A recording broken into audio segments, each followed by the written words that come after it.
you're a guide, right? But you also do your own climbing. And I've read some stuff where like you're doing your solo stuff, and how is it like athleticism? So when you're on your own, you're like an athlete, and then you have the tour guides, which kind of like build your income. Is that the Yeah. right way to understand it? Well, as you can see, I look more like a bin man or Yeah, somebody. you said that in the email. Yeah, bin man. I don't like. There's So we have like different.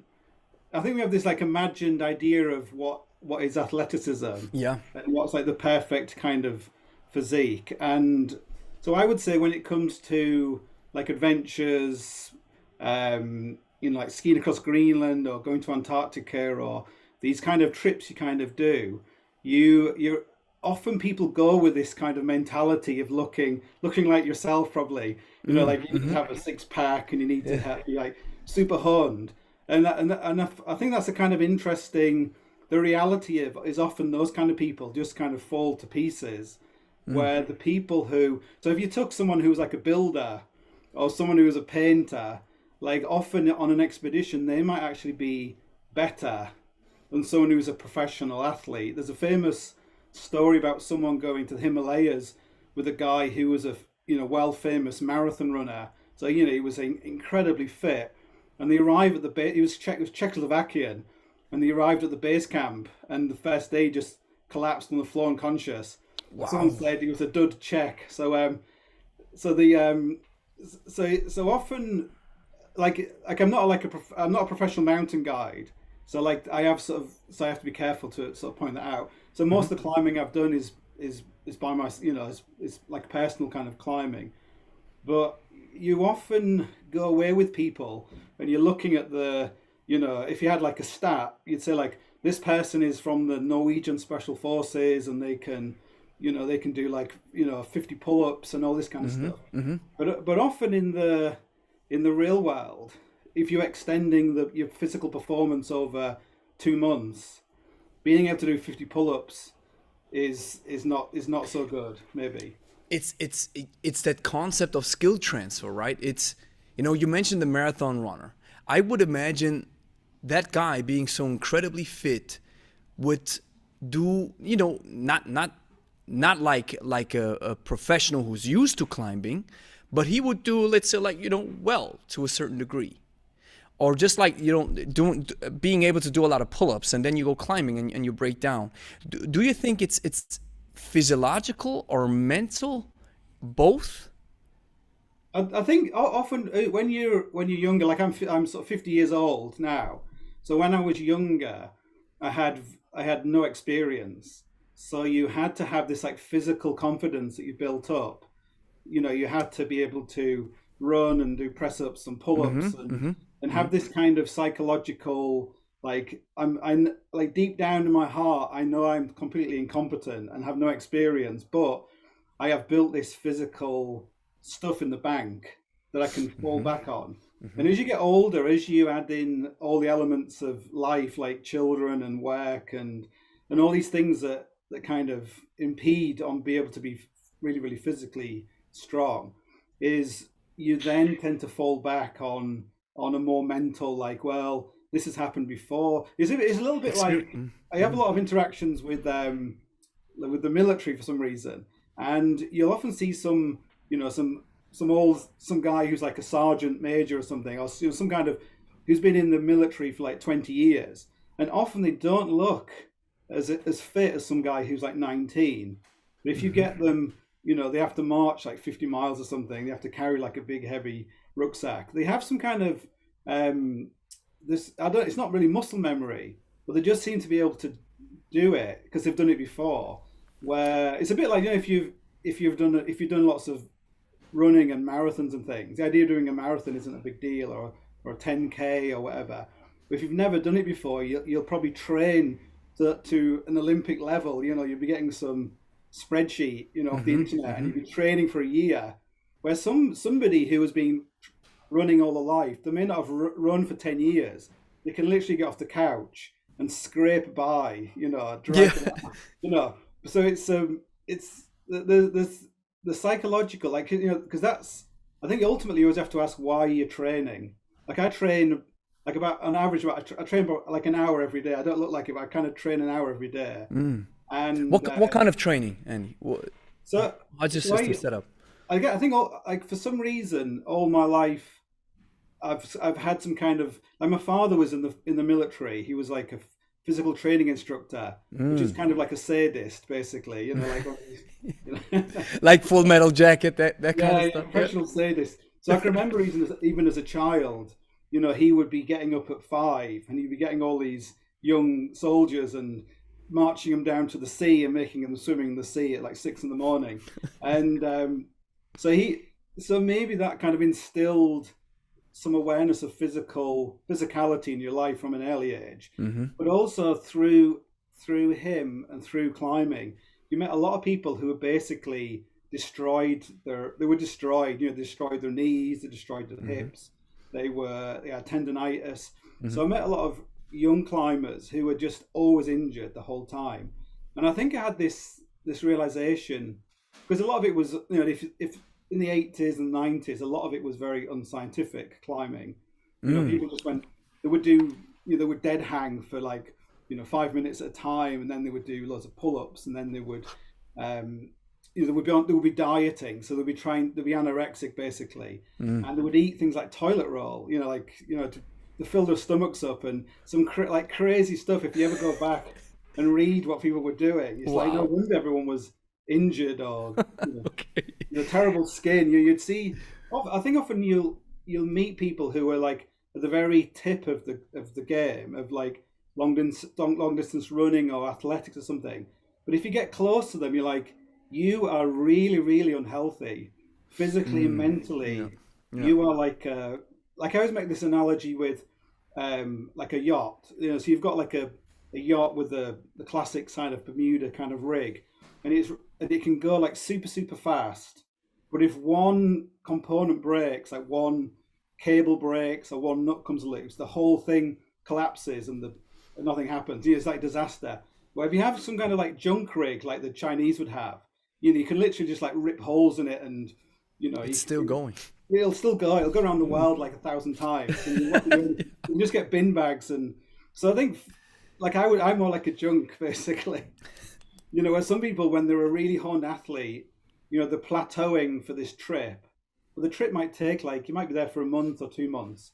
And there's a lot of time where you can't do any physical exercise. So you start, that's the thing, you start degrading so rapidly. So for me, like I'll have like every day I'll do sort of a session of sort of kind of strength kind of stuff. But I think that the biggest thing for me was that always stopped me getting an injury.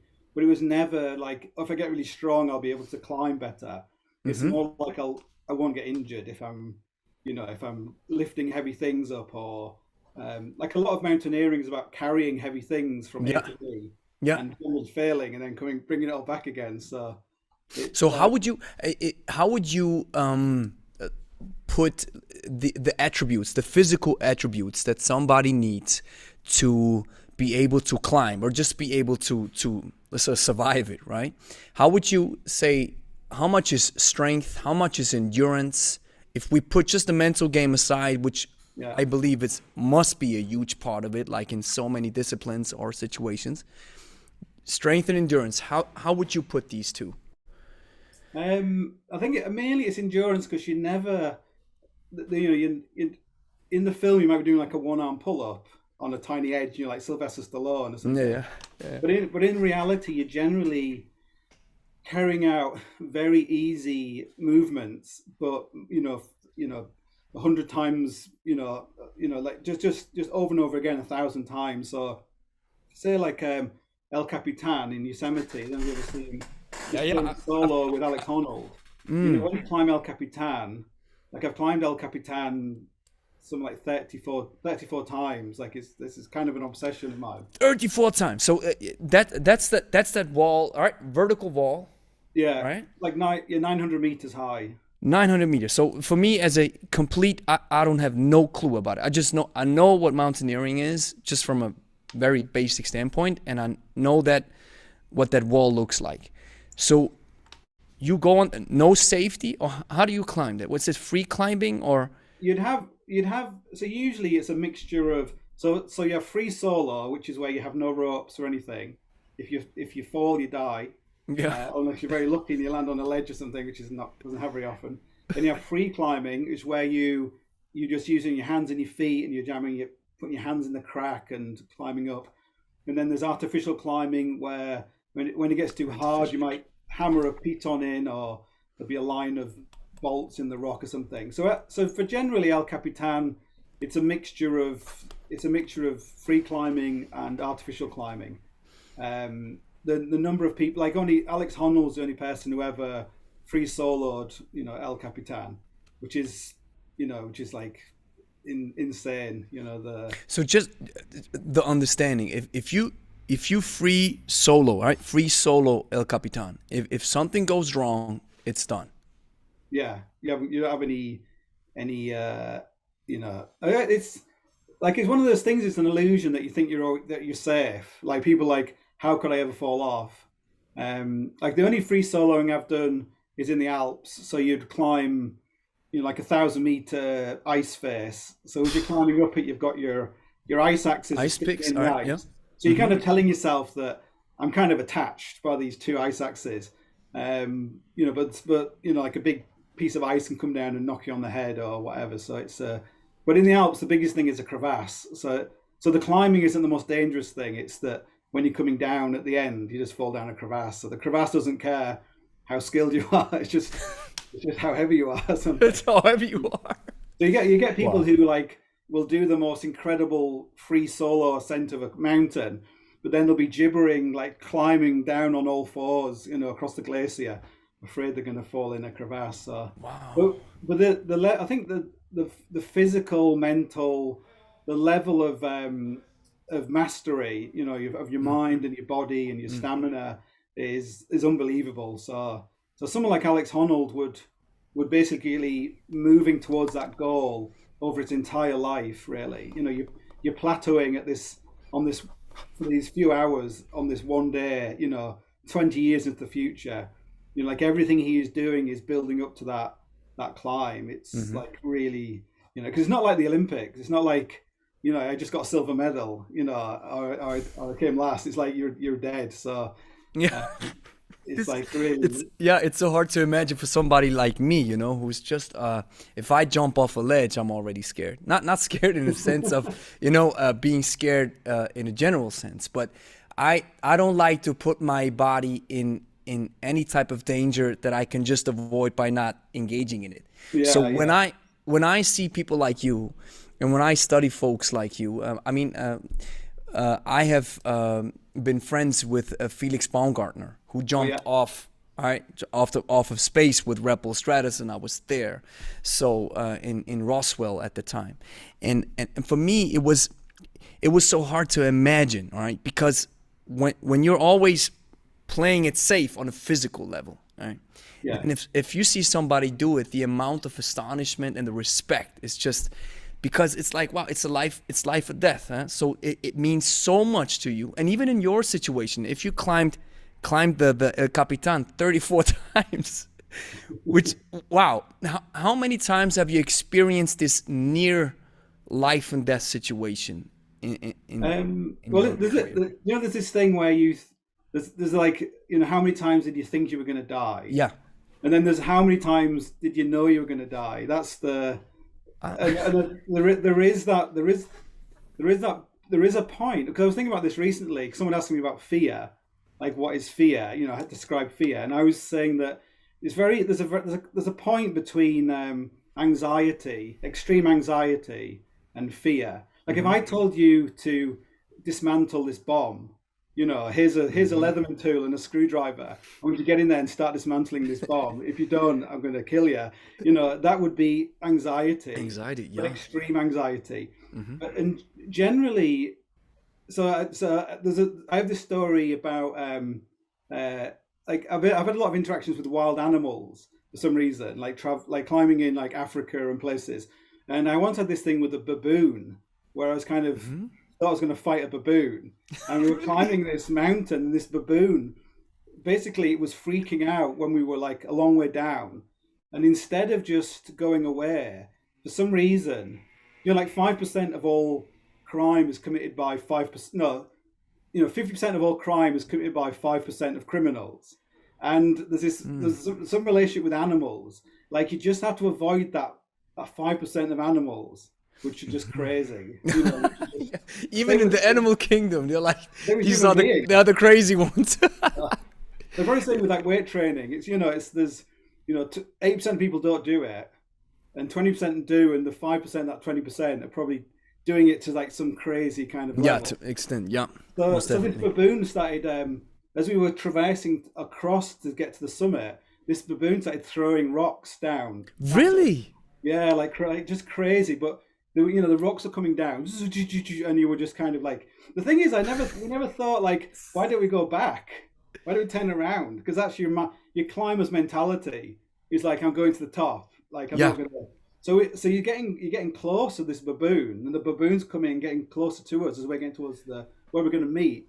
But in your mind, you're thinking like, what do I know about baboons? Like I know that like one of the people had a face transplant, because they had the face pulled off by a baboon. Like so you. They're so serious. Wait, give me a second. I just gotta, because I have this picture of baboon in my mind, but I gotta see what. The teeth. These are it's what is it, monkeys, right? But yeah, they're kind of like a medium-sized monkey. Yeah, but they got these huge teeth. I just checked them. Oh my god, yeah, wow. So that is kind of there's anxiety. Like I'm not. Like, am I afraid? Do I think there is like I could get killed here like this because with my wife as well. Wow. So my wife is kind of pushing me forward, as in you're the all the kind of gender equality goes out the window. It's like you're 30% stronger than me. You have to fight. You gotta do it all the way. Let's fight together. But you're thinking in your head like, what do I know about baboons? Like I know like if a Rottweiler attacks you, like what you should, things you can try and do, or but eventually we get to the top, and the thing about animals is like all animals. There's a negative is that it's very hard to kill something of the same species. So if we and you wanted to have a fight, neither of us really want to kill each other because we're the same species. That's not the same. So it's easier to kill a dog than it is, or a dog to kill you than whatever. But at the same time, animals, they're all bluster. Same as human beings. If you go on a Saturday night and there's some guy like, oh, do you want to have a fight with me? A lot of it's like bluster, and they're trying to kind of intimidate you. Yeah. To demonstrate that they're in control. So all you have to do is just, when you see the baboon, you just have to really scare it and make it know that if you try and attack me, you may be able to kill me, but I might poke your eye out, or I might break your arm. So there is the fear kind of comes afterwards. So once you're about to engage in fighting a baboon or fighting or whatever, if you're in an avalanche or whatever, there is no room for fear, because that's the moment where fear is going to kill you, because you have to really focus on what you're doing. And the fear kind of comes afterwards. Like when you're in the tent and you're like what if that, what if the boom had rabies or something, or what if it, like what so if I understand it, and you can correct me in this, you consider anxiety something that happens naturally, something that maybe fighting it is with the example with the bomb thing, right? Yeah. So that's something that comes naturally, but fear may be something where we might have some kind of control, right? So in that moment when you engaged the baboon, it was like, okay, I gotta settle down. Yeah, you go really. I don't know if you've had a fight with anybody, but if you, things kind of start to slow down, and when the adrenaline leaves, but to get the rush. If you're walking through the savannah and you're hunting a leopard, you're in a completely different zone from you going for a walk and a leopard jumps on your back. So there's this. So in mountaineering and climbing, it's this. People always think you're an adrenaline junkie, but you're not. So same as your friend jumping from the edge of space. Like he is such. He is everything is. Everything that can be controlled is controlled. He's like a master of that situation, and he may have some anxiety, but it's to the point where it's like, what's the point of worrying about it? I'm either gonna it's either gonna die or not. It does get to the point where it's meaningless, and that's you're just gonna waste your computing power of your brain to kind of dwell on it. So I think what often people do, they have this anxiety. So the anxiety, when you feel it, is more like a heads up. This is time to concentrate. Sharp, yeah. You got to be sharp. But people have so much anxiety. So I went to live in the Middle East, and everyone was like, "Oh my God, you're going to get your head chopped off." All these crazy people. And I was like, "It's the most safest place you would ever go in your life. You can leave your laptop on a table, and it's like the safest place in the world. Amid all these Oman and Saudi Arabia and this kind of stuff. But we have this anxiety of like, oh, if I went there, So it's often again this thing about experience. The more you do these things, so if I had to fight a baboon a second time, I would just start making a lot more noise. Before I got there. And I think you're building some sort of resilience through experience, right? It's understanding the situation, and the more you do it, the more accustomed you get to it. And I've talked to MMA coaches, and they always say it's the folks who are the with the most control, not the most aggressive ones. It's the guys who are incredibly controlled and composed. So it's kind of like the same with mountaineering to a certain degree. Am I right? Yeah. If you allow your ego to get in there too much, you when you climb with people who aren't climbers, they definitely get that summit fever. Where they're literally dragging themselves to the summit, and you're like, look, we have to go all the way back down again. Like you're going to use 100% of your energy just to get to the top, and then what am I going to do? So there is that kind of element of understanding your, the experience of. So an MMA fighter, how many fights would you have in your life? I guess at the beginning, if you say you go to judo and you're standing there on your first day, and the guy's like, come out here, and like, this guy's going to kick the shit out of you. You're kind of really terrified. What's that famous thing where someone said, I'm really afraid of being punched in the face?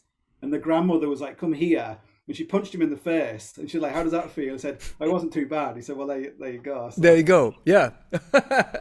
Yeah, but also like Mike Tyson's statement, where he says everybody has a plan until they get punched in the face. Yeah. That's another thing. Yeah, just side note. But yeah, I get what you're saying. It's a complete different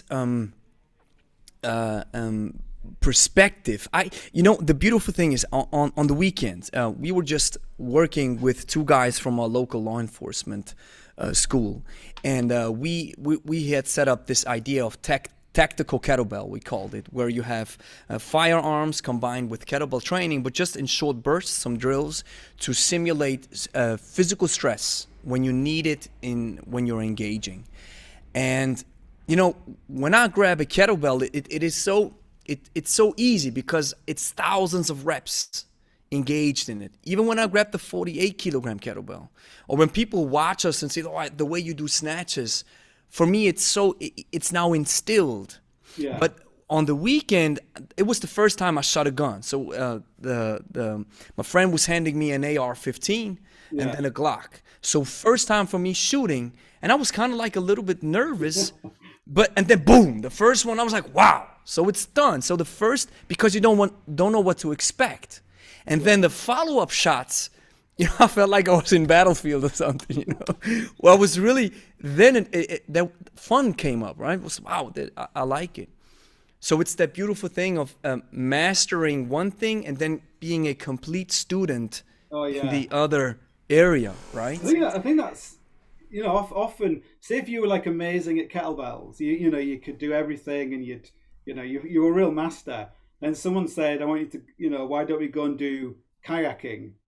And there's part of people like, oh, I'm kind of comfortable here. doing doing this kind of thing. But generally, I think when you do cross sports, you there's always something really important to learn in what you do, and you bring it. You bring it. Like I think for me, it's like never to be too extreme. So if I do any, that comes from you, from somebody who climbed El Capitan 34 times. I love it. Don't be too extreme. Yeah. I guess it's like never believe your myth in a way, because that's the thing. Like my daughter has started to get into going to the gym and doing training, and I'm like, you're in this phase of your life where you should never try and show off. You'll go there and you'll try and do like a 150 kilo deadlift. You only weigh like 70 kilos. You think you can do it, and then you'll just rip your something. You rip something. Or something.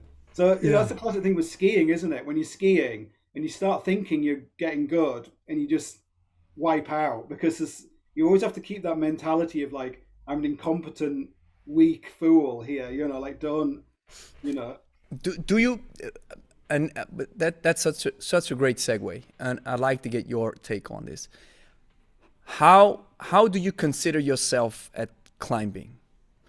What is your? I mean, you're professional. I know this, but how do you engage when you engage, even in territory that you're already used to, like El Capitan or whatever? How do you engage in it?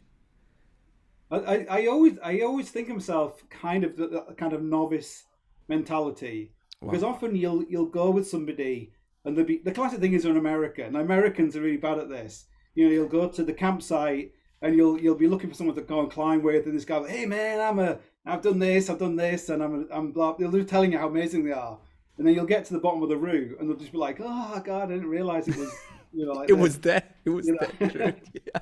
So where someone who's very doesn't want to. I'm terrible. I'm blah blah blah blah. They kind of you have a lot more room, basically. Like I'm incompetent. Especially when you're soloing, no one can see you, so you might be on a wall for like 10 days, 15 days. So if you can't bullshit yourself, if you're dropping equipment or making mistakes, there's no one to like look around to like. You just have to kind of take ownership of it, and then you've got to think like, I'm doing this incredibly complex thing over multiple days or multiple weeks. I am going to make mistakes. This is not a film. This is not a. This is the real world. So you just have to kind of accept it. And I think in most things, like I've written lots of books. So I've like books in Switzerland, translated into Swiss and this kind of thing. But I still think of myself as this kid who was like remedial, couldn't spell, couldn't, doing this kind of stuff. I love this. So it's that humble mindset, right? I don't know if it's humble, but it's that once you start thinking like, I'm a great writer, I've won like awards for writing. You've turned up there. I won this award in Venice for this translation of a book into Italian. You turn up there and everyone is wearing a suit, and there's these old guys who are like academics who've won awards as well, and they're all like, hey, and they're really like passionate. Yeah, you're not standing there, you're just in your jeans and your t-shirt. I love it. And I love it. You're like, but then most people, if you talk to people, high up in whatever game they're doing, they always feel like they're, really someone's going to find out one of these days. Like someone's going to find out that I don't know anything, right? Oh, I love it. But you're trying to like, it's hard for you because everyone is looking at you, so if you make a mistake, people will say, oh, you did 9 swings, you didn't do 10 swings, or you're not twisting your arm, like this other guy in this other video. So the world of like social media and YouTube is really, really tough, because if you're on a big wall, no one can see you. When you come down, everyone's like, oh my god, that's like amazing what you've just done, blah blah blah. But they didn't see. But often you'll be up there by yourself because you don't feel confident enough to go with somebody else, if you know what I mean. It's kind of I like it. So you might sail around the world because you're a terrible sailor, by yourself. You sail around the world by yourself because you're a terrible sailor and you don't want nobody to find out, right? That's why you do it. Yeah, what I like about YouTube, since you're bringing it up, and I have some questions about your books as well. But the idea of YouTube, I started creating this philosophy where I can't get hurt in a certain sense, where I obviously and publicly say, my findings, my ideas, my philosophies, I throw it in the marketplace of ideas. And true science has it's the foundation of true science is let's prove our thesis wrong. Yeah. And that's what I like. It's the ideas. We have something that we believe is solid, but let's throw it out there and let's have other people prove us wrong. So if you have a lot of experts go over your thesis or over your idea, and it's maybe not wrong, but they can add to it. But even the experts agree that there's merit to your idea, then I believe it's solid. And if somebody comes up and finds fault, I'm not hurt, because then I'm like, oh, you have seen, and this happened countless times in the YouTube comment section, where people were saying something where I was like, I didn't see this. Because sometimes as a coach, or maybe you know this as an expert, sometimes you don't see the forest for the trees. Yeah. And then you have somebody else saying something and you're like, oh, wow, that's enlightening. Well, I never thought about it. Yeah, you have to be it can never be like defensive, as in like often, like I'm not an instructor. So I wrote a book recently that's about 300,000 words. So it's like this huge Bible. Wow. And all it is about how not to die when you're rappelling from a mountain. I had so many friends die abseiling, amazing climbers, they abseiled off the end of the rope, all these kind of stupid mistakes. So I thought, what I'm going to do, I'm just going to write this book. And at the beginning of the book, it says, I am not a mountain guide. I'm not a mountaineering instructor. I have no qualifications. This is based on my experience over, I started climbing when I was 5 years old. So this is my life experience. I'm going to pass on to you. But don't believe any, just don't, it's just my ideas and experiences. So someone else would say, well, this is technically not right, or, this knot is not how I would, recommend or whatever. But you're kind of disclaiming at the beginning, like, just take this. Yeah. This is not science. If all the experts in the world can't agree on what is the best knot to tie two ropes together, then there isn't a way to do it. They cannot. So there isn't, just a side note, there isn't a scientific way to say this is the best knot that you can do. Well, there is, but so you'll get some guy in Chamonix, at the University of Mountaineering, and they'll put it on this machine, and they'll break it, and it's like, and oh, that's a great knot. Then someone else will be using it, and the rope's all icy and wet, and the knot will just come undone. So so people will say, well, my friend did this and it didn't work, and someone will say, well, but these guys, they're the experts, they said it does work. So it's the same with training. It's one guy will be saying this is the way to do it, and some guy, well, I do like, so often I'll do like 10 sets of 10. So I always think you do 3 sets of 3, 5 sets of 5, or 10 sets of 10. But sometimes I'll do 30 sets of 10. Like I'll just go and for every minute I'll do like 10 32 kilo kettlebell swings, and like technically maybe that's not really going to do anything, but it feels tiring enough. If you've only got like I've got like I've got like 3 kids. I've got one at the moment who's only a year old, so 50 years old. That's bad enough. So he gets me up at 6 in the morning. So go down. I'll just do I'll have maybe like 40 minutes to do some training, and all I want to do is go into my shed and just come out a bit more tired than I went in there. So I'm not. If I was being scientific, I'd really program it and have do deadlifts on one day and all this kind of stuff. But generally, for me at my age, I just go in there and I'll do what's the armor builder, Armor Building Complex by Dan John. I'll just do like 30 of those, and or 30. So it's very kind of unscientific, but in my mind, it's just that there isn't really an end goal. It's just to do something physical. Yeah. And then I'll generally then push my my son on. I'll take him for like an hour, like 10K walk, like pushing his pram. Yeah. So, but I noticed during the lockdown, because when he was born, I used to take him for, I used to do 10K with him in the morning. He would sleep in the pram. He's never slept in the house. And then I would go for a walk in the afternoon with my wife with him. And then I would do another walk in the evening before he went, for his evening walk, which is probably another 7K. So I was doing about sort of 25 to 30K every day. This great, big but numbers. I wasn't doing any strength training. And what happened was I lost about 7 or 8 kilos in weight, but all of it was muscle. Like my wife was like, "Where have your legs gone?"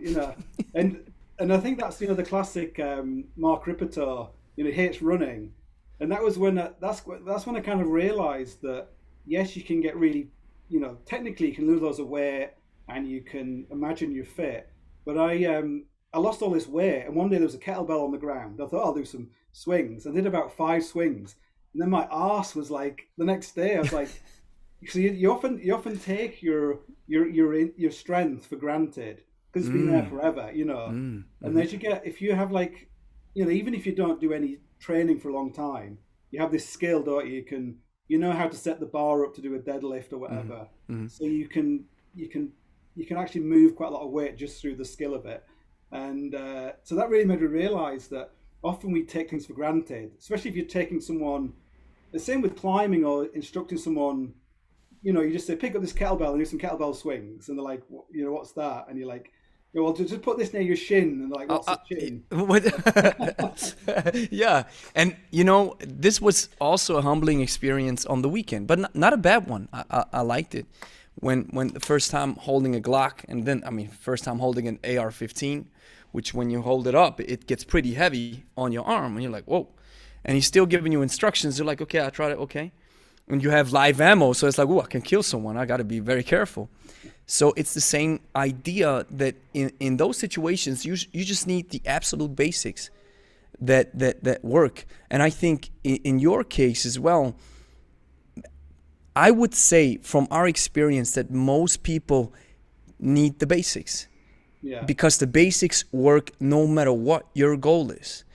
And then maybe if you take it to a more elaborate approach where it's like, okay, I want to build this, I want to build that, or I just want to get some strength back in my legs. I want to focus on my legs because I have a huge, climbing going on in the next few months or something. Then, okay, maybe your system gets a little bit more elaborate, but it's still built on the basics. And maybe, and that's my question to you is, I've heard it in the kettlebell world and I've seen it. It's the basics work the best.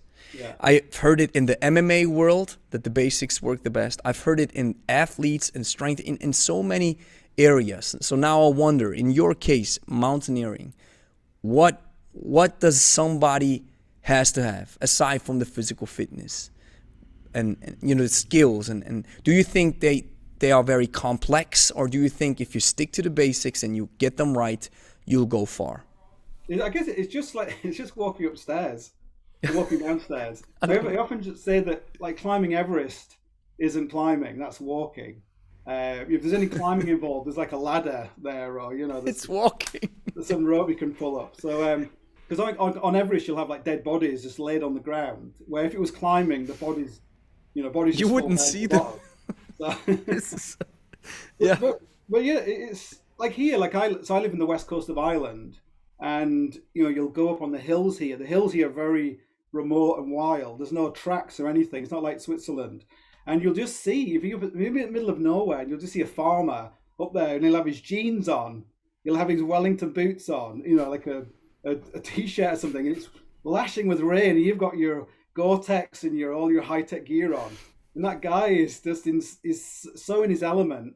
And I think that's probably the same, whether you're skiing or whatever you're doing. If you feel comfortable in your element, or if you said to that farmer, let's go and climb up this, this overhanging rock route, or let's, do something else, he wouldn't want to do it because he would start knowing that's not his element. And I think it's interesting you say about complexity is we are, like I'm in the business, the same kind of business as you, in that you could say, I'm going to write this thing is going to stop you from dying, abseiling. And instead of writing it over, 300,000 words, I'll do it in a 1,000 words or even 500 words. And this is basically all you need to understand. How you're not in the end of the ropes when you're abseiling. Use a backup in case your hand lets go of the rope. Or, use a backup in your anchor in case the anchor breaks. You've got a backup for that. Last person takes it out, they come down. All these, so very, very simple things. But, you're not going to make a living just producing a book with like... So I think it's the same with you. You could do a single kettlebell video. Maybe you could do one for the 5 main exercises or whatever. But then you're like, what am I going to do now? Because you're done. Yeah, You're done. It's okay. If you're watching that guy's video, it's like, just do that. And then when you mastered it, just stop watching YouTube.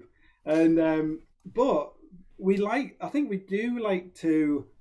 It's a very kind of human thing. We like to really go into it. We want to know the backstory. So these guys who do, I've met a few of these. I've done some like TV kind of stuff, film stuff.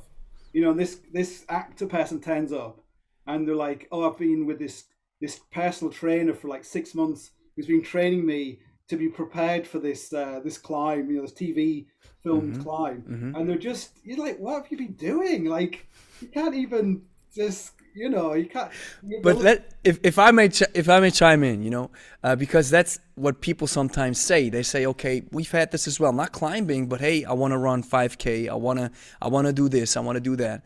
And then they come see us, and then we help them, especially with kettlebells, to prepare, because the kettlebell is such a huge skill transfer in so many different areas. So, but in that case, you're saying, what are you doing? What do you think? He was doing something wrong, or he wasn't? I think they make it too complex. They don't want to just say, right, I want you to run every 2 days.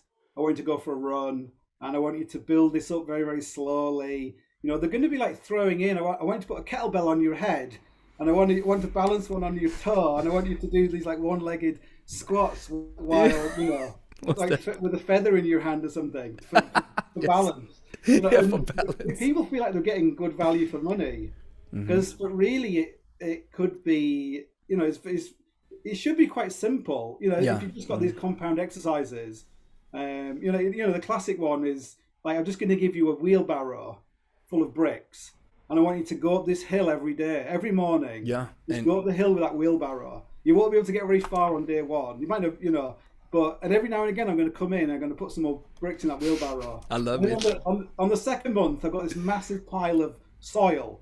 I want this moving from there into the wheelbarrow, and I want you to go and take it over there. And then after another month, I want you to build a dry stone wall with these big blocks. And within like a few months, this person would be like, I've not done any strength training, but I feel so strong. Yeah, most definitely.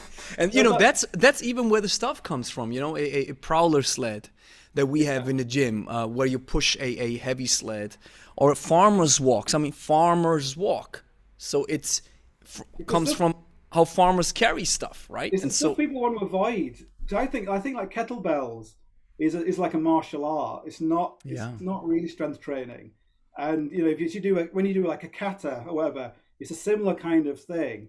And I think it's the exercises which aren't a martial art. So someone's like I guess like just fighting MMA isn't a martial art. It's like get on the floor and just roll around with this guy. It could be in a pub car park or something.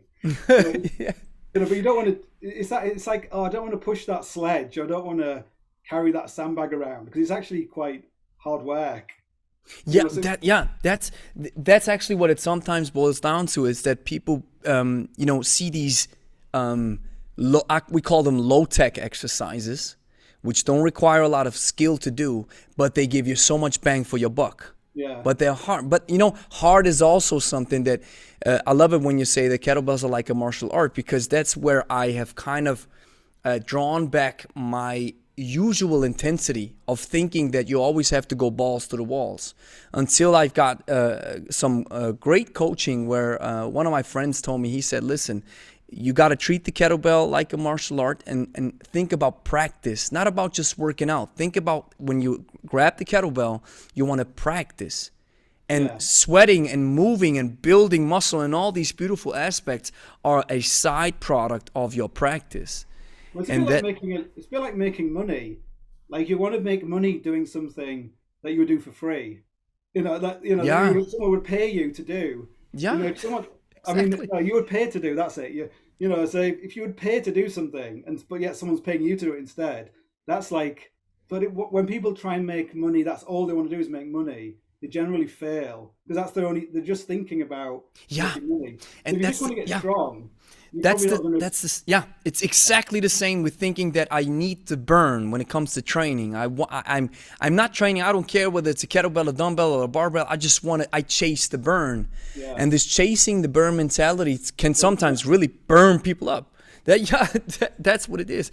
And I even talked to kettlebell champions. One of them was Brittany French Ravendijk, and she said, I cannot go back in time, but I believe that probably I would have fared at the same level in my championships. She won multiple championships. I would have probably reached that same summit of level of success with less volume. Yeah. I was just really almost destroying myself.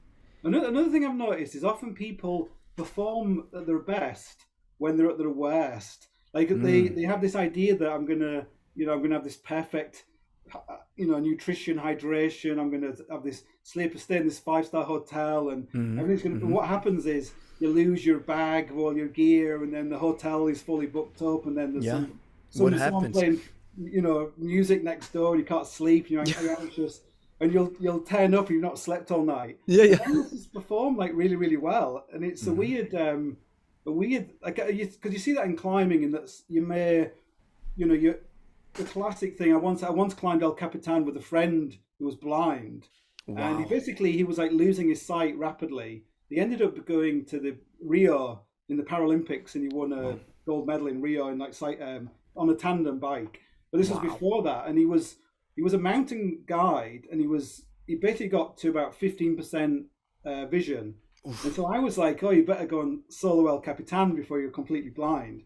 So we went out there, and for him to solo El Capitan, even though he could only see like looking down a straw, but we decided we would go and climb El Cap together to kind of give him a heads up what it was about. And we went up in the evening. The idea is to climb in a single day. We slept. We had like a sleeping mat, you sleep on. We just had one sleeping mat. We cut it in half, and we both slept on one side. And we at 10 o'clock we went to sleep, and we ended up being on an ant's nest, and all these ants started coming out. And all night long, instead of just getting up and going somewhere else, we just kind of like huffed and hawed. And then the alarm went off at like 3 a.m, and basically we have to get to the summit by 3 a.m. the following morning. You have to do it in 24 hours. And Steve was just, that's it. We'll just go back to sleep. We're not going to be doing it now. We've not slept. We've been stung by ants. This is the worst start. So I just got up and started packing. I'm like, right, let's go. And we we didn't quite get to the top in 24 hours, but we got very close to it. And because we were just like so tired towards the top. But I think in my experience, often people.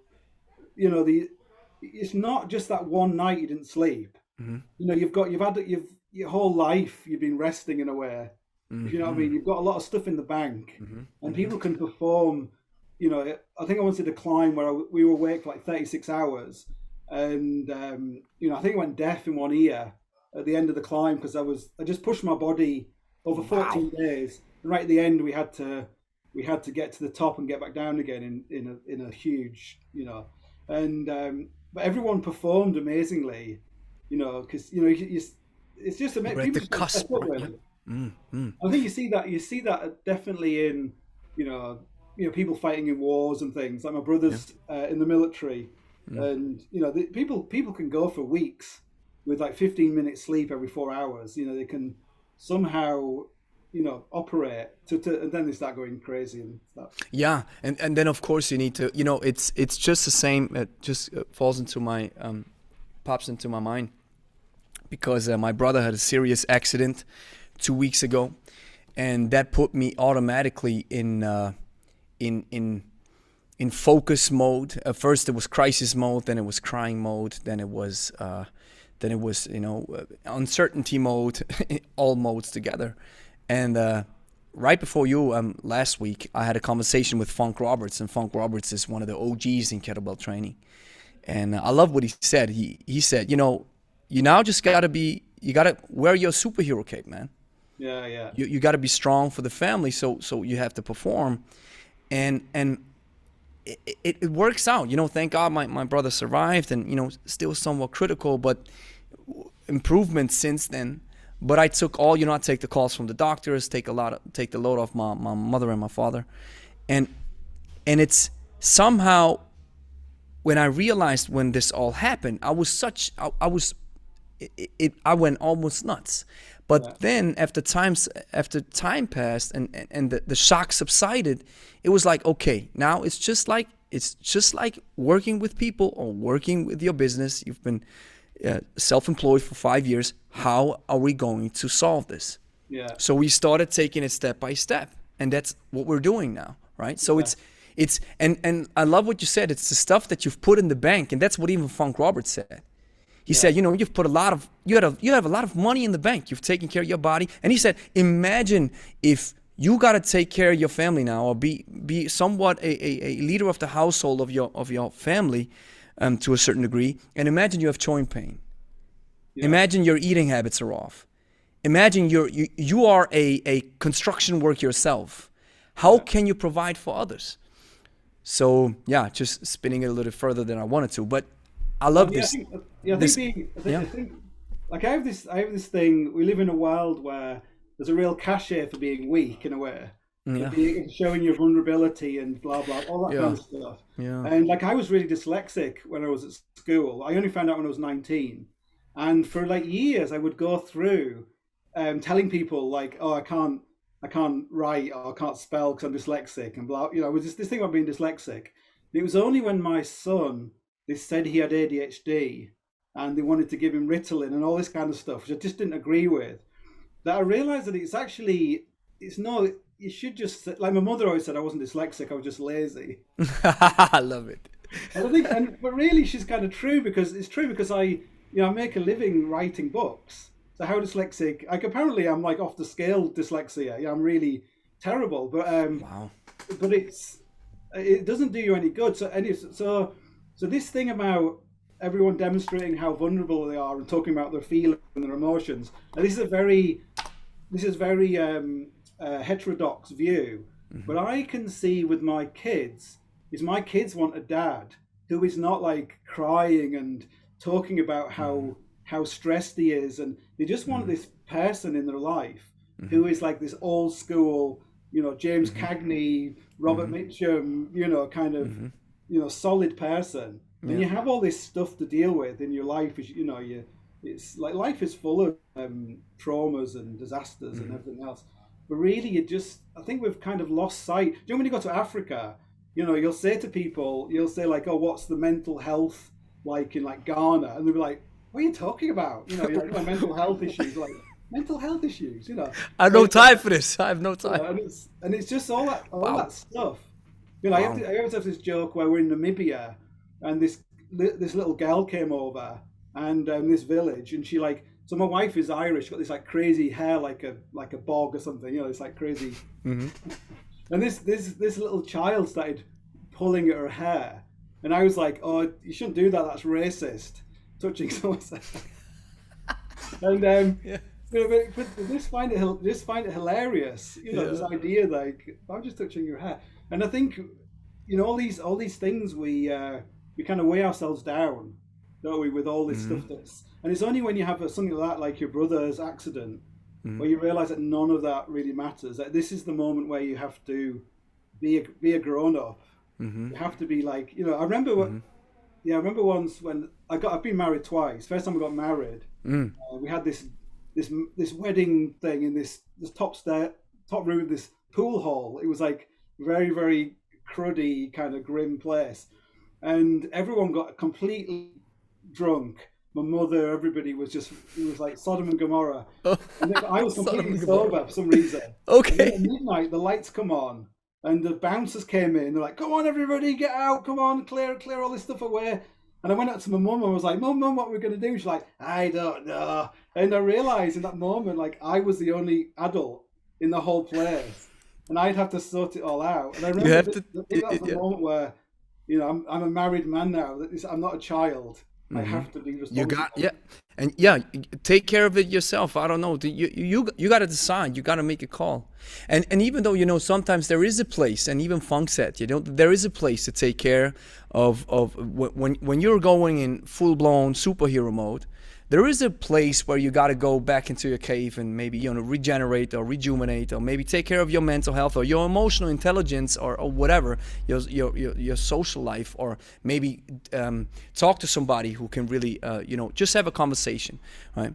There is a place and time for this, but and I love what Funk said. He said, and you mentioned this as well now, that we live in a time where this mentality of being a victim, or being somebody who's just let's stop talking about facts, let's start talking about emotions. And yet both do have applicability in a time and place, but in the proper setting. For example, I was raised where if a grown up says you something, you shut up out of respect. Yeah. Right. Yeah. So I learned this, and I remember when I was in school, the older guys and the gals, we were so terrified, just scared, because they're the older ones, right? So respecting the elderly, and when I talked to Funk, he said, I don't know where he got the statistic from, but I think it's true, because I've seen, or just there is some merit to it, because I've seen some article online about it, that the national, or just the level of testosterone in men is at its lowest ever. Yeah. Because it's bad to be masculine, it's bad to be a man, and all that kind of stuff, and it's fluff. And so I'm like, wow, even when you take care, how am I supposed to take care of my brother now? By crying every day, or going to my brother, visiting him? We visit him in the hospital daily now, the family. We always one person goes the other day, then the next day it's me, and we're 4 and 2 parents. And when I visited him on Saturday, I made up my mind, because the first 2 times I visited him, I was like, you got to push through, you got to do it, blah, blah, blah. And there's no, it's not a decision. It's not, he was like this, and I'm sitting next to him like, it's not a decision, brother. You can't make a decision if you want to or not. Your kids are waiting, your family's waiting, we are waiting. So you got to push through. And he had some serious injuries and still has. So on Saturday, I visited him, and I made up my mind. I was like, I'm just going to talk to him like he was awake. Yeah. So I sat next to him. I was like, hey, it was the first time I shot a gun today, brother. It was awesome. An AR-15, a Glock. And I told him everything. Yeah. And how am I supposed to make up my mind, or just man up, if I think I'm such an emotional catastrophe every day, right? Yeah, because if you like, language is so important. Like my son is not 1 yet, but he climbs up the stairs. He's been climbing up the stairs since he was tiny, and you have this thing where he starts losing concentration, and he's going to fall down the stairs. So I'm right behind him. Like a few times he's gone up there without anybody realizing, because the stair gate was open. But instead of saying to him, "Be careful," it's like, concentrate. Focus. So it's this. I love it.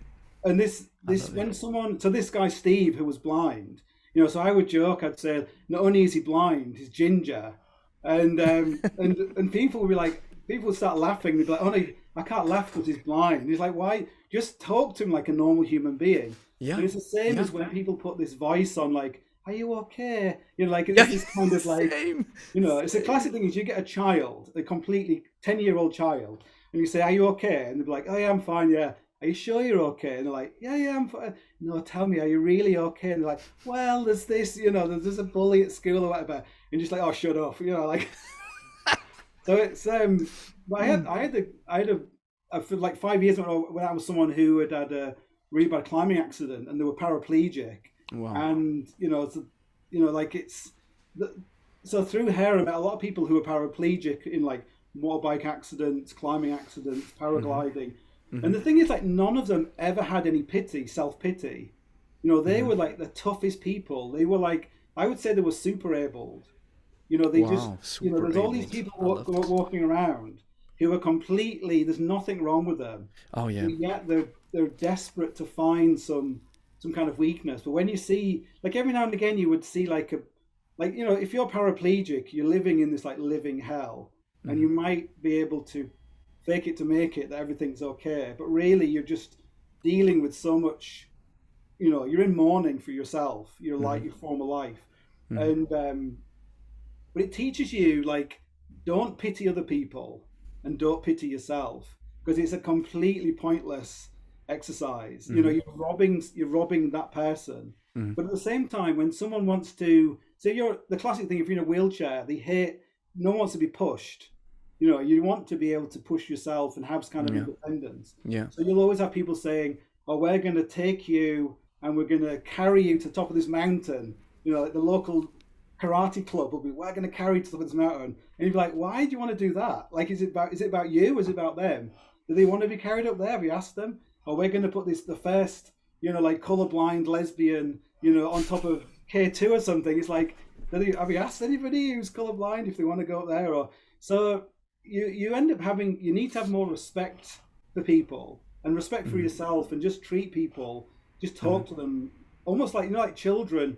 If they see someone who's paraplegic and they're in a wheelchair, they'd be like, if I got a knife and stabbed you in the leg, would you feel it?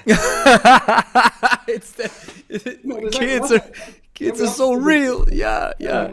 And he's probably, you're probably sitting in the wheelchair like, wow, finally, that I like this question. You treated me like, you know, you treated me like a real human being. Yeah, I'm just sitting here. Yeah, I probably don't feel it. No.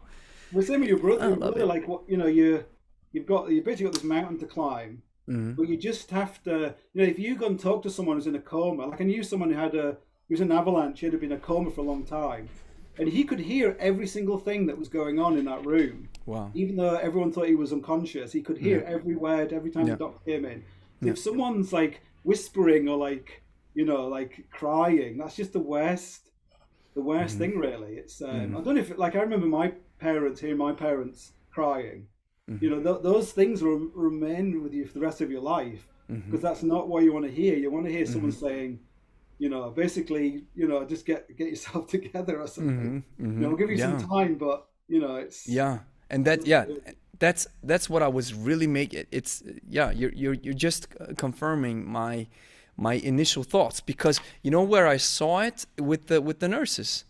And the nurse is doing a great job, and he's in the ICU, right? So there's, you know, all these tubes and stuff, and so the nurses treat him like a grown human being. You know, it was so funny, because I was sitting right next to him, I was talking to him, and then the nurse bent over and she said, I have to ask your brother a question. I was like, yeah, keep going. And she's like, Jimmy, do you want blah blah blah?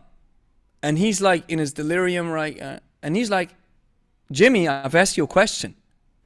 So then, and he's awake. So he starts nodding.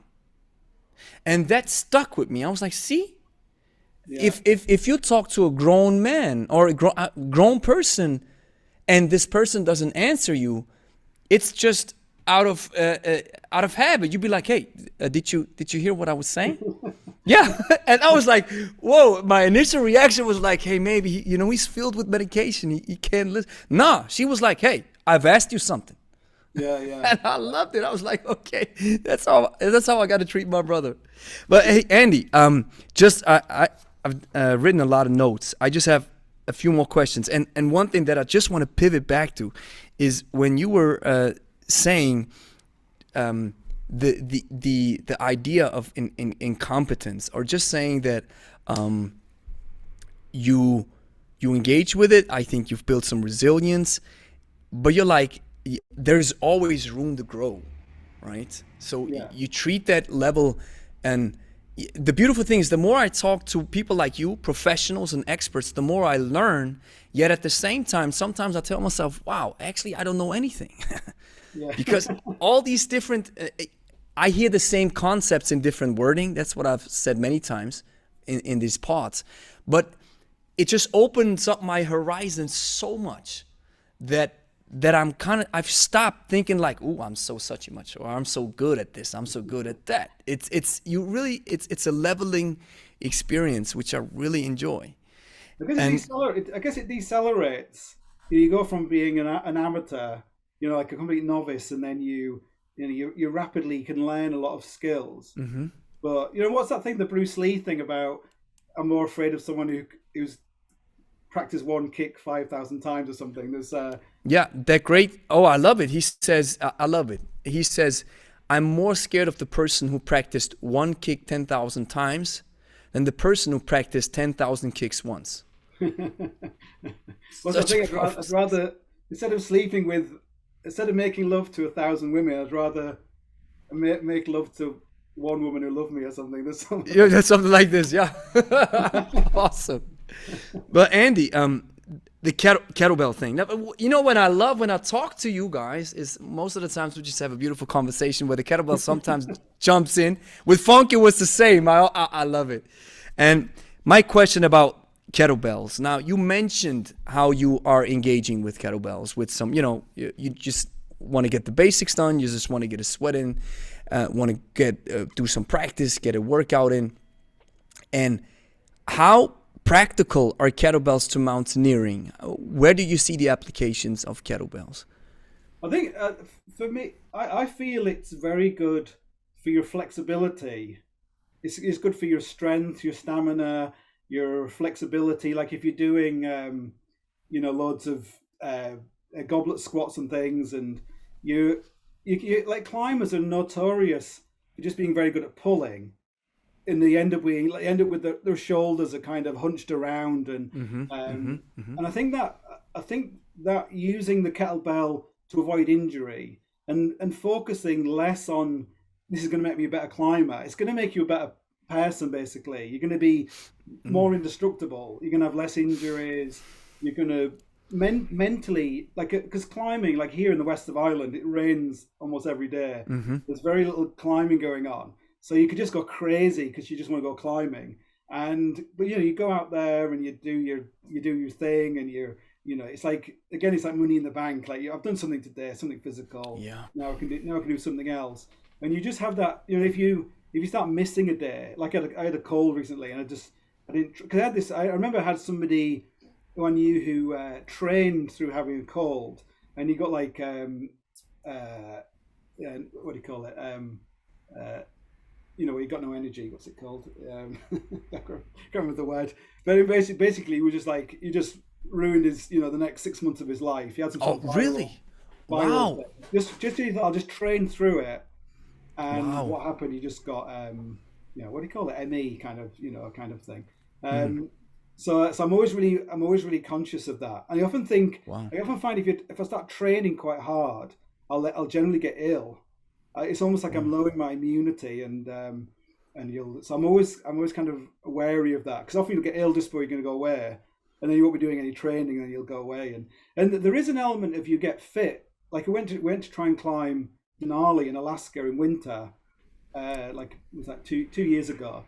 So you're on this mountain. There's no one there in the winter. It's -50 on the summit. It's like -50. Oh my god! And we're on the mountain for 2 months. And for like 2 weeks, we spent 2 weeks in the snow hole.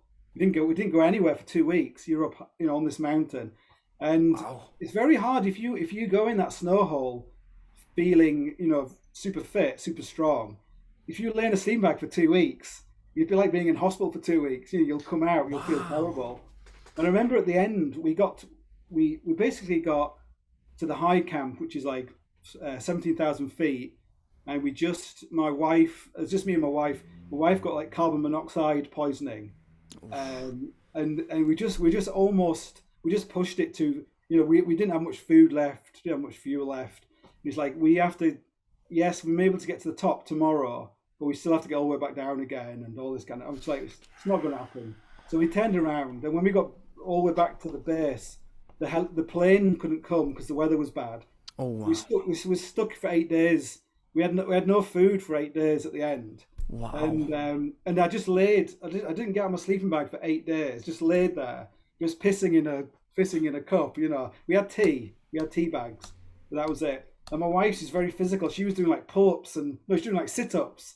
I'm like, don't waste your energy. You know, we don't know how long we're going to be here. We've got no food, whatever.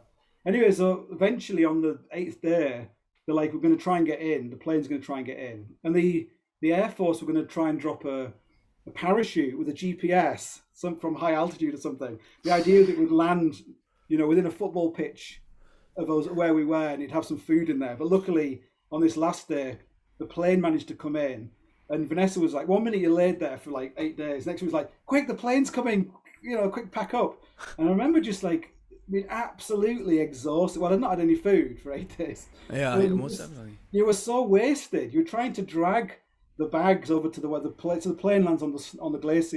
You're trying to drag this thing, and you can literally walk 5 steps, and you're just out of breath. And it just made you realize that you can do all this training and get super fit and run upstairs and everything else. But it's, you know, you just get worn down by the mountain, really. Like most people, if you see them at the end, they look, you know, they've lost loads of weight, and they're, you know, it's a tough. So you were stuck in that. You call it a snow hole. So you just dig because it's so cold. You gotta dig it. You gotta dig yourself a hole. Dig into the mountain, yeah, and slowly it starts like coming down over the days. We had to use the same snow hole on the way back down the mountain, and it was probably like this. You could just squeeze into it. Oh God. So yeah, it's kind of you hope there's no earthquakes. There's quite a lot of earthquakes in Alaska, so you just. Wow, see, just listening to it, it's so fascinating, but I just get the chills thinking, oh my God.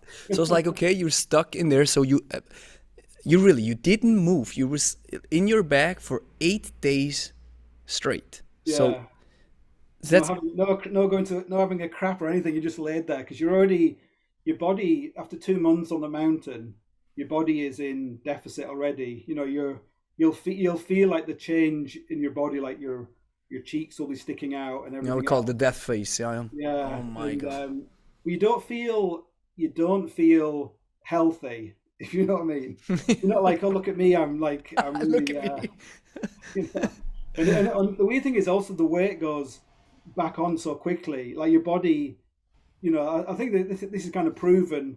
You know, when people lose a lot of weight really quickly, they'll just always put it all back on again. You know, it's a very bad kind of cycle to get into. But, Wow.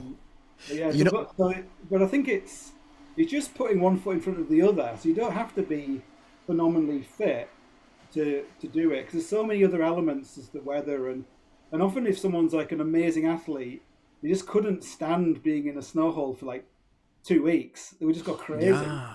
So you have to have that ability to you know, just lay there. You know, someone It's the mental. Yeah, the mental game. That's what I was always thinking. The mental game of really being able to survive, and 160 plus hours not doing anything, waiting and hoping that even the plane and that stuff that it all comes down together. That wow, wow, that's a completely different. But yet at the same time, do you still think, hey, I want to go on a mountaineering trip, you know, it's guided and everything. Do you still think you have to do some work prior with kettlebells or whatever to really make it? Just build some sort of general physical situation where you're like able to really push through it. Yeah. Oh yeah. Definitely. Yeah.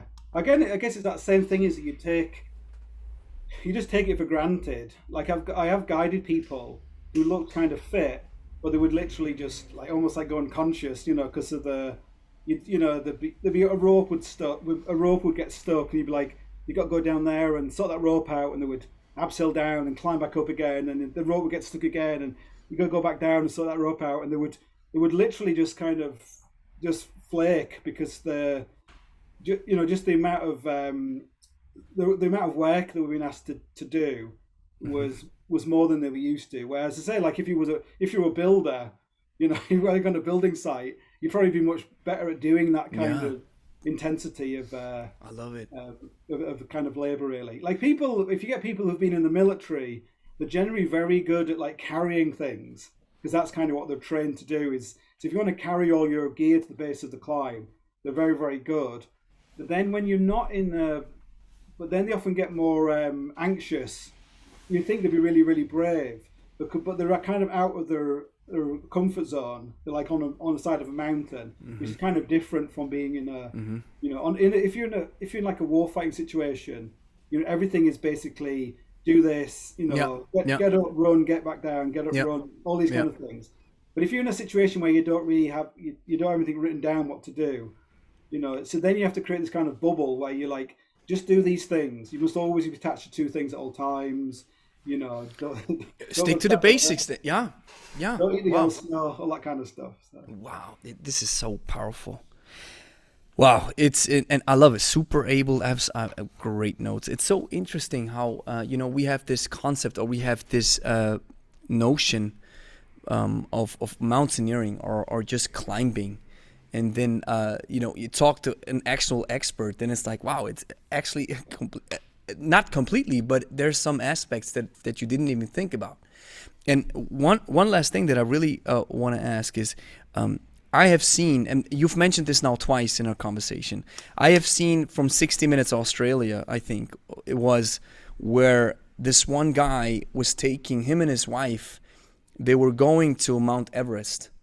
And so then he shares the whole story of how, and I think right short of the top, it wasn't very far, but I think once you're on top, every step is like 100 meters running or something, because the oxygen is so thin.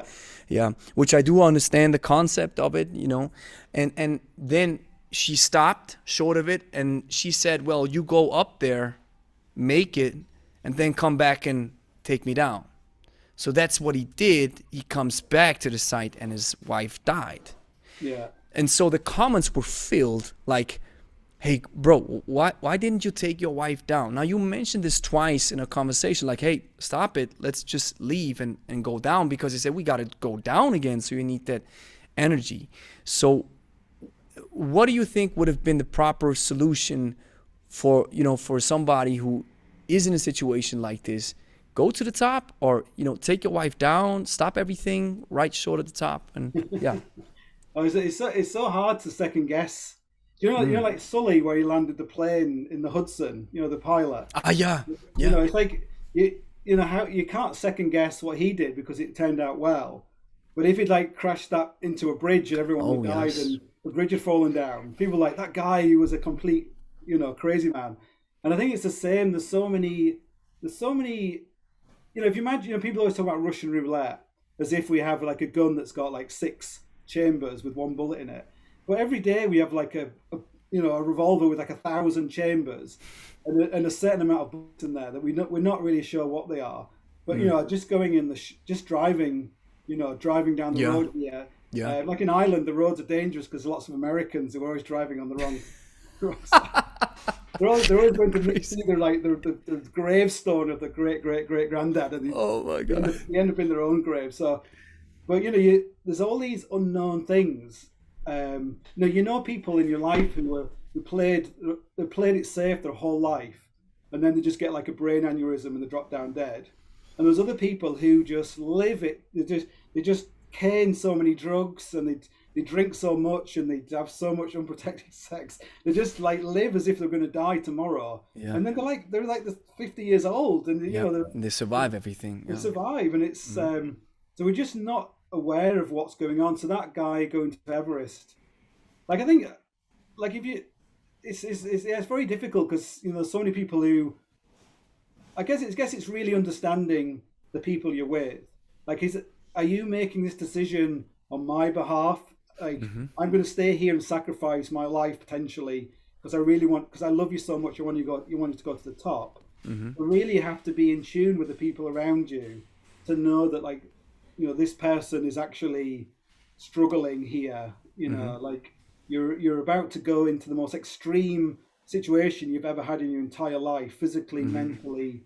You know, the danger levels are so high. Do you want to go into that situation with someone who can barely put one foot in front of the other?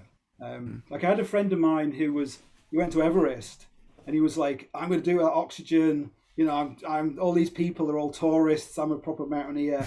And he said that once he got up to the last day, he said he thought if he took his mask off, he just dropped down dead. He just said like he would take a breath, take like 5 steps, then he'd be like, wow. So he said that it's very, and often you in extremis. I can think to events with my wife where she could have died in situations that happened. Like when we once climbed El Capitan, and she was I was on the top of El Capitan, and she was just underneath the top. So it's like a 900-meter drop to the ground. Mm-hmm. It's in the pitch dark, and I'm on this like slab of rock up here, and she's down here, and our bags with all our water and bivy equipment just got stuck underneath the very last part of the wall. And this is midnight. We're tired, everything else, and she was trying to sort it out. And just suddenly from nowhere, there was just this storm just hit. And the top of El Cap is like a big, it's like a big dome. So this water just started hitting this thing, like like a downpour. And within a minute, there was this waterfall coming down past me, then going over the edge. And it was some kind of storm that came down from Alaska. So it was this like freezing cold water. And everything started freezing, your ropes and everything else. And she was like stuck down there. And like all these things where like my feet were slipping. You're trying to haul everything up, but your feet start slipping. And everything just goes wrong. Everything you've done in your life, all your training, all the things you thought you would do, nothing works. Mm-hmm. And it was down to her to somehow climb up, get over the top, and for us to get this bag up. But that's a good example of strength, is that instead of like fiddling with these pulleys and these clamps on the rope, you just physically grab hold of this rope with this bag that maybe weighs like 50 kilos. Oh my God. Start pulling up with your hands. Yeah. Because nothing else is going to work. So sometimes you'll have these moments where you've done all this kind of strength training in your life, and you'll just have this like incredible Hulk moment. Yeah. Or you'll call on all that strength training. Yeah. To just physically, like, so I had to piggyback someone down from El Cap who weighed like 75 kilos. Wow. So for like 9 hours with someone on your back, piggybacking them down. But yet you probably won't be able to do like a bodyweight deadlift. Definitely not at the end anyway. Yeah, most definitely. But people can pull on can draw on some kind of strength. People when they get their arm gets trapped in the machinery and they just like sew it off or something. People have an amazing like that dude from 128 hours or who had to saw off. I have a friend who was in a yacht with his son, and the lobster pot got caught on the propeller, and he put his arm down to pull the lobster pot off, and as he pulled it, the propeller started going around and caught the wrist of his jacket. And it twisted his arm around, and basically twisted his arm off. Oh my God. And he pulled his arm up, and his arm was hanging out of the sleeve. And he just said to his son, I think I've just pulled my arm off. Like quick, ring the Coast Guard. So he rang the Coast Guard. His son's like 12 or something. He's like, my dad's arm just got pulled off. And they were like, oh, it's too foggy to send a helicopter. You need to get to the shore or something. Anyway, but he said he had no pain whatsoever. He was just in shock. Yeah. He was just like, I'm going to die if I don't. Adrenaline, yeah. So they get into the shore. This helicopter comes. They get into the helicopter, starts flying to the nearest city to try and sew his arm back on. Again, there's too much fog. We can't get to the city. We have to land in a field. Helicopter, ambulance comes out. Anyway, still no pain whatsoever. They drive him. They're going into the hospital in the A&E department, and he hears on the tannoy like, Dr. So-and-so, the amputee has arrived. And he was thinking like, oh my God, some poor guy must have had a really bad accident, not realizing it was him. Oh no. And they put him into the operating theatre, and he was still conscious. And they said, this is really going to hurt. And they just poured like a bucket of ice onto the stump of his arm. And he just went unconscious. And that was the first time he felt any pain. So he managed to sew his arm back up again. Oh my God! A very impressive scar, but that ability for people in extremis to find this amazing strength. Maybe it's the fighting the baboon strength. Fighting the baboon. I gotta tell this to my brother. The next time I see him, is like, brother, you gotta fight your own baboon now. Because your brother is in this. It's like the ultimate fight, isn't it? But it's literally, sometimes you can end up so beaten down and weak because of whatever. You know that, like, if the wind just blew on me now, I'll just die. You're so exposed.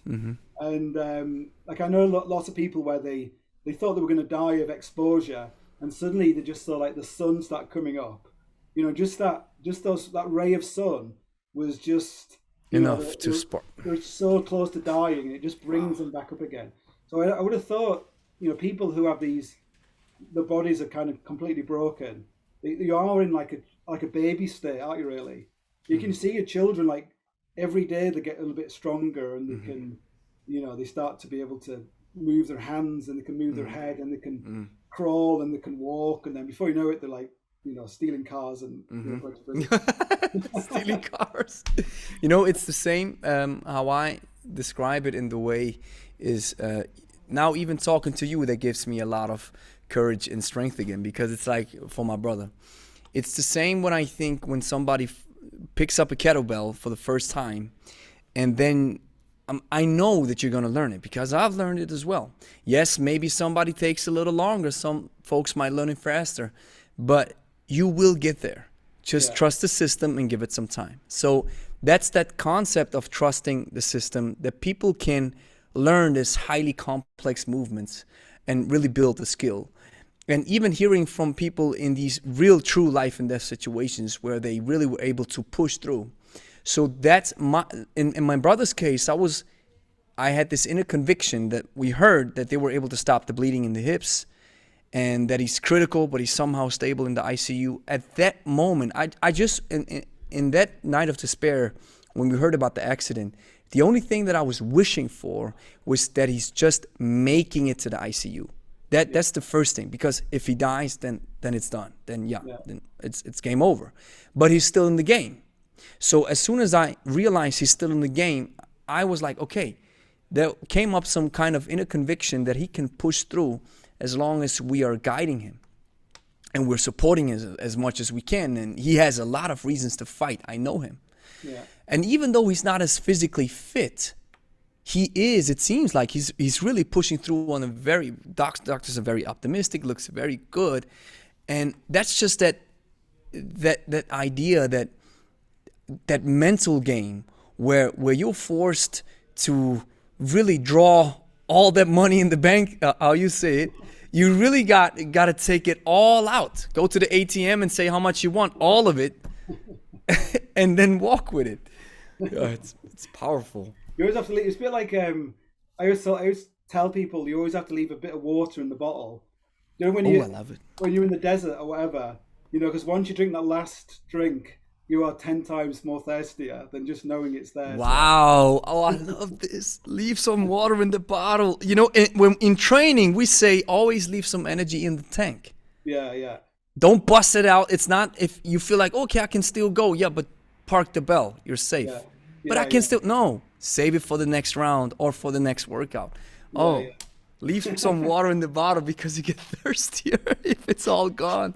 I love it. Andy, as a final note, I just want to ask, how did you see our channel? How did you get wind of us, of our kettlebell game, how we do it? I guess you must have just come up on some kind of algorithm somewhere. Cool. Awesome. You must be doing something well. Awesome. Because it's weird, because often I'll watch one of your videos and you'll be like commentating on somebody else, and then they'll start coming up as well. Who's the woman in New Zealand? Is she like, there's a New Zealand woman, like she keeps coming up at the moment as well. But I just think I think I'm always wanting, if you go back and you look at, I always call him Pavel Tatooine because I can never remember his. But Tatooine, I love it. Pavel Tatooine from Star Wars. I love it. I remember like buying his, when his books first came out. The first, what would it be? Like Power to the People or something. Yeah. Like I remember getting that. This is before Amazon. It literally I can't remember, some Borders bookshop in America or something. And I remember reading it and just thinking like, I just loved the style of the way he was writing. And then it's kind of interesting, you kind of end up with these kind of heroes, like people who, you want to be thinking like if something, what would Pavel do? If you have a crisis in your life, what would Pavel do? And which is weird because people often say like they think, what would I do? Yeah, you get to a level where people think that. What would Andy do? Yeah, I love it. But now you go and look at like a video of Pavel, one of his early videos, and it's like it's terrible. The technique is terrible. It's really sloppy. It's like if people would say that guy's an amateur now because because kettlebell has progressed so far. Like and Pavel has helped to progress it as well. So because that's one thing about YouTube is that like, it's there forever. Like I've got some videos on YouTube of me talking. There's like a TED talk somewhere, but I'm just talking so quickly. It's like if someone's going to book you to do a talk, they'd be like, "This guy's an idiot." Like that's not him. It's old. Yeah. It's there forever. So, but I just think whenever I'm just always interested in how it's progressing. Like what's the current. So like I would just be doing, very basic kettlebell kind of stuff, and then this kind of the idea of like hard style kettlebell, or it's like, well, what is that? And but I think you talk about freestyle. I think that is kind of that's also a great description. I call it hybrid, but I love the freestyle. Freestyle. Like if you ever into like I used to be into breakdancing when I was freestyle when I was a kid, and yeah, me too. Awesome. But like everyone who was breakdancing would have their own kind of style. Yeah. And it would just be it's your style and it works.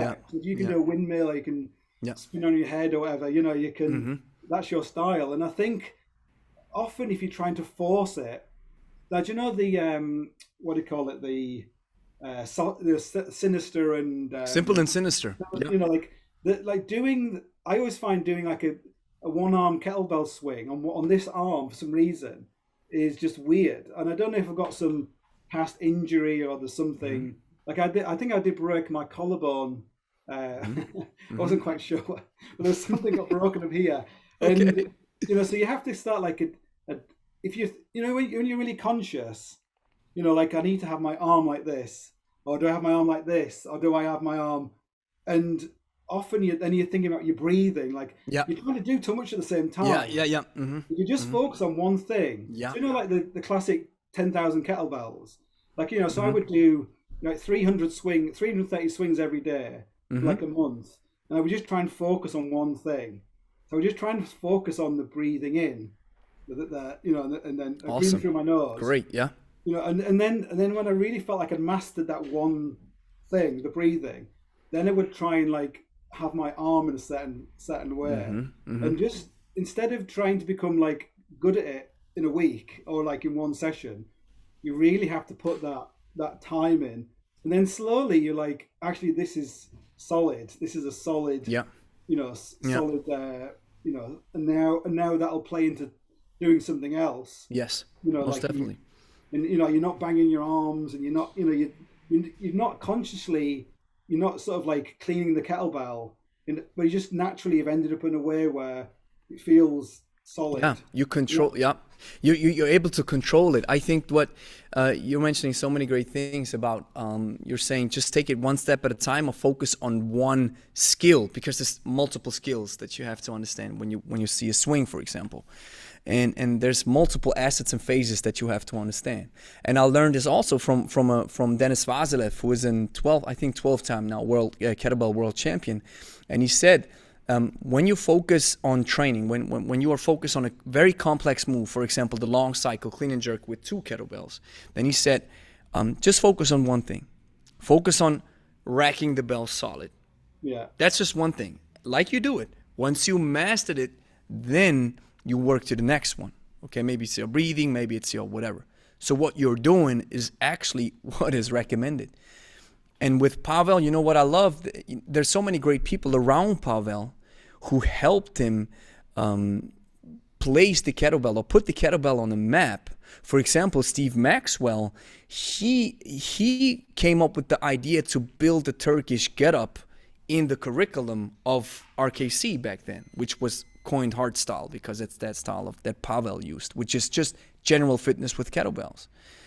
And then Dan John came up and he was like, hey, we got to do a proper squat, because he said the way you guys are squatting, it's not working. So we came up with the goblet squat. So we have all these great people, and we have to even imagine the kettlebell's only 20 years young in the West. In the West. My dad, so he trained to be physical training instructor in the 60s. And he once came to my house and there was a kettlebell. And he was like, well, we used to have those in the 60s. Wow. In Scotland. And apparently in Scotland, they used to use them. If you had like loads of grain, there were these huge weights, and they used to put the kettlebell on the grain. So it's kind of weird. He was like, scale weights. Yeah, we used to have those. Awesome. And see, you're confirming that people are kind of like in between, like, well, it was in the States, but it was also in Germany, and the kettlebell, but it was also in Scotland, as you're now saying. And I mean, the kettlebell has a lot of history behind it. But the modern, let's put it in chronological order. The modern revolution, or the modern reformation of kettlebells, was around the 2000s in the West with Pavel. That's why he's such a iconic figure now.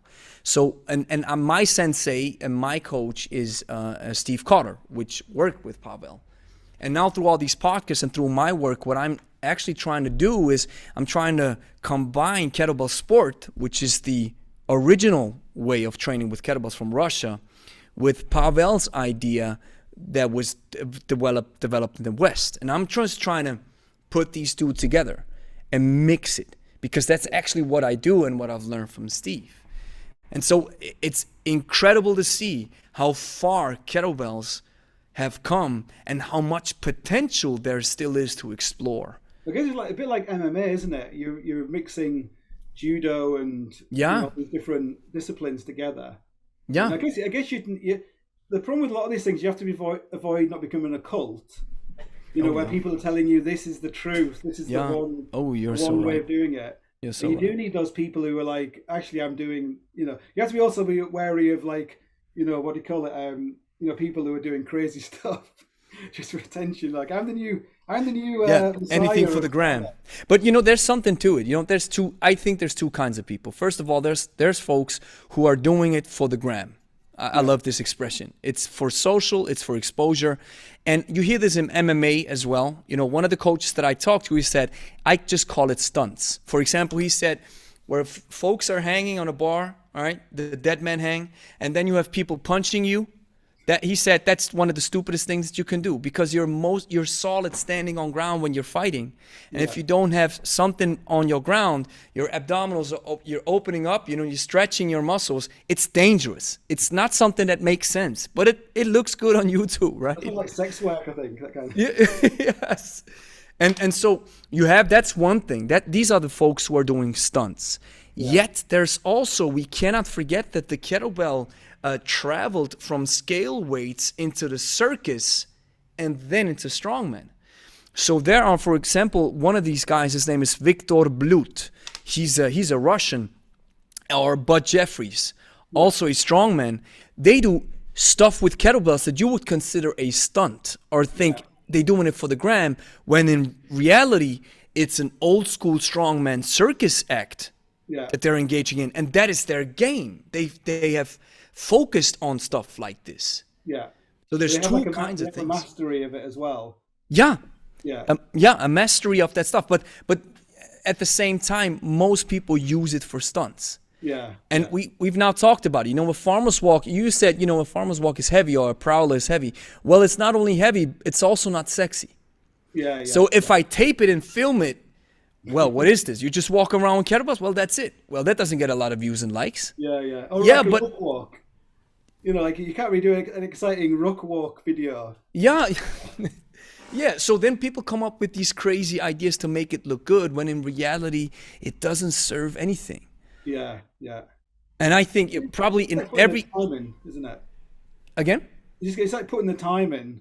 Yeah, that's what it is. Sexy. And no, it's not. But even a swing is such a powerful exercise. And mastering, I consider it now. You have three different types of swings. You have a hardstyle swing, a kettlebell sports swing, and something that I have dubbed now the hybrid swing, where you're just hinging. And these 3 types of swings, you can engage them for different goals, right? But just putting the time in and mastering a hardstyle swing takes reps and reps and reps. Understanding the kinesthetic chain, how to really tense your lats when the kettlebells afloat, and then really go down and pop your hips, but also make sure that you use a lot of tension, bracing your abdominals to engineer out the shear force. And I love what you mentioned about the hardstyle swing with your left arm. That maybe something is wrong in the shoulder or in your clavicle or whatever. You know, the funny thing is when I'm doing a hardstyle swing left hand, single-handed, I fear that my spine is flaring up on my left side. Yeah. All right. If I do it with my right side, nothing. If I do it double-handed, nothing. If I do hybrid and sport versions, nothing. It's just a hardstyle with left. So that tells me, my body, hey, for me, I think I have to step back from that exercise. I think it's a bit like, do you know, if you have a complex system, like on a on the space shuttle, you had like 4 computers, and you had and all 4 computers had to speak to each other, and if one of them didn't agree, it would just be cut out. So if one was saying like crash into the moon, you know, the other 3 would be like, no, that's not a good idea. We'll stop listening to you. That's great. But when you're training, you always, you know, the best way to avoid getting injured is having that. Well, first of all, it's like, why is this feeling difficult? Do you know what you're saying about mental health? Then it's like people will often overcomplicate it. It's like you have a mental health problem. What are you eating? You know, oh, I'm eating lots of pizzas. Well, stop eating pizzas, and your mental health will probably improve a lot. Or I'm just drinking drinking too much. It's the same as when you're training. You know, you can be like, oh, maybe maybe I didn't sleep enough last night, or I had too much coffee, or not had any breakfast. But maybe it's just that you're just forgetting to really engage your hips or something, or you're not breathing as deeply, or you know. And you always have this thing as you're getting stronger, you're never aware of it because you're always just pushing harder. You know, you go out running every day, and you're like, why am I never getting? I don't get any better. Like, it's always hard work. And you realize, you know, you're always constantly push yourself. Some people don't. They just do the minimum. You know, other people do the maximum. And there is a place for this. We call it minimum effective dose. Yeah. When we work with people, we say the minimum effective dose for change is what most people need. Yeah. And then we talked about it as well. Once you get more elaborate in your system, I love what you say. It's just maybe you're not breathing right. Maybe you're not engaging your hips. Maybe you're thinking too much. That's what Dan Sean said. He said sometimes you got to kick monkey brain off the ladder and just do it, and wait till it comes back up. All right, and there's everything. There's a time and place for everything. Right now, where I'm at in my long cycle, for example, or in my jerk, is my brain is doing massive amounts of work because I have mastered a couple of aspects of the lift, which I don't have to focus on. So my brain is free, the capacity, the computing power is free to dedicate it to only one specific section. And I always think about it to increase or improve. And it just happened recently that I'm finally somewhat satisfied with my jerk after 2 years of training. Yeah. So, I think often people... You see that in climbing, like I once climbed El Capitan with my daughter when she was 13, because the youngest girl to climb El Cap was 13. So people would always ask me, like, when are you going to climb it with your daughter? I used to joke, I'll do it when she's 13. And anyway, so we climbed when she was 13. And I was like, when I was training her, I always told her, like, this is what you have to do to be safe, because I won't always be there. You might be on this rope by yourself and no adult supervision. But I always try to explain why you have to do this. And I even did things like I'd say, you know, there's these things are for a reason. And no matter what someone tells you to do, you must do them. Because someone might, so the classic she'd be like out of sight when we're training. And I'd say, Ella, I want you to unclip from the rope. She always had to be clipped to 2 things at all times. I want you to unclip from the rope. And she's like, no, I'm not going to do it because I'll only be clipped to one thing. I'd be like, no, trust me, just unclip from the raw. And she's like, no, because because she could see, because she understood what was going on. Wow. Because often the person down here thinks she's clipped to 3 things. So when I'm telling you to unclip, so when someone's doing like so someone's doing a kettlebell swing and they go like, and you go like, why are you making that noise? And they go like, I'm breathing through the shield or whatever it is. And I go, what does that actually mean? And like, I don't know. And like, are you actually breathing there? What are you doing? You're just making that noise. Are you actually expelling all the air out of your lungs? Oh, is that what it's for? I just thought it was, that's what Pavel does. Like, yeah. Like, Power breathing, yes. You have to fundamentally, and like, where's the air going in? Because you're just breathing out the whole time, So it's like it's basically understanding. Like I found this with base jumpers.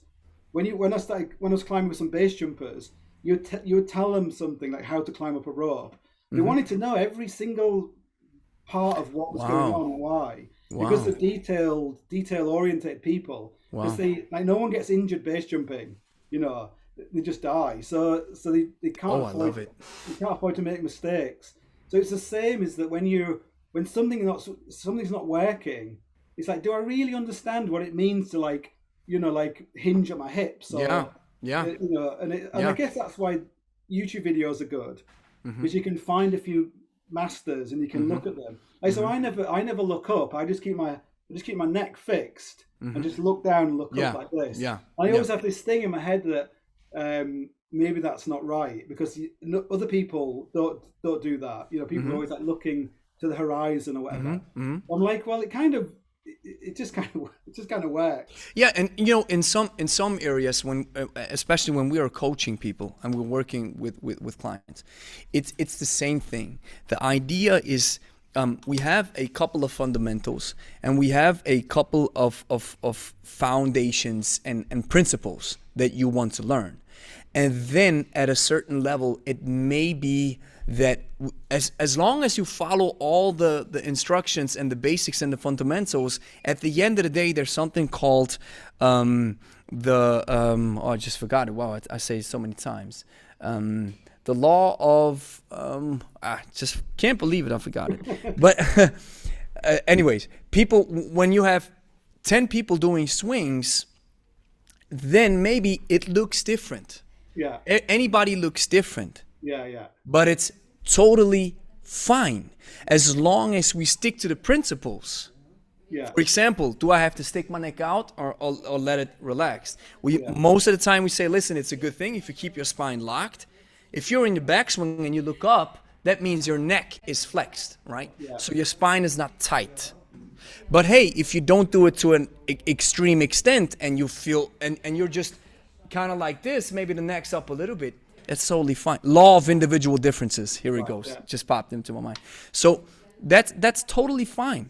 There are differences, yet I always say when you talk to very good experts in the pyramid, on top of the pyramid, most experts agree on the fundamentals. And there may be some nuances and some differences in tiny details. Yeah. But as long as you follow the basic instructions and the fundamentals, and you develop, like we talked about, you develop your own style, it's totally fine. You think your body tells you as well? Oh, most definitely. Oh, and that's what a lot of coaches sometimes get wrong. We coaches, we sometimes think that I'm giving you the instructions, and then I override your body's ability and instincts to communicate with you, and we believe that we have to tell you everything. Yeah. And that's why sometimes I give, not sometimes, most of the time, and 99% of the case, I teach the fundamentals, and then I let it rip. It's like, okay, you now got it. We've went through some stuff. Now do it.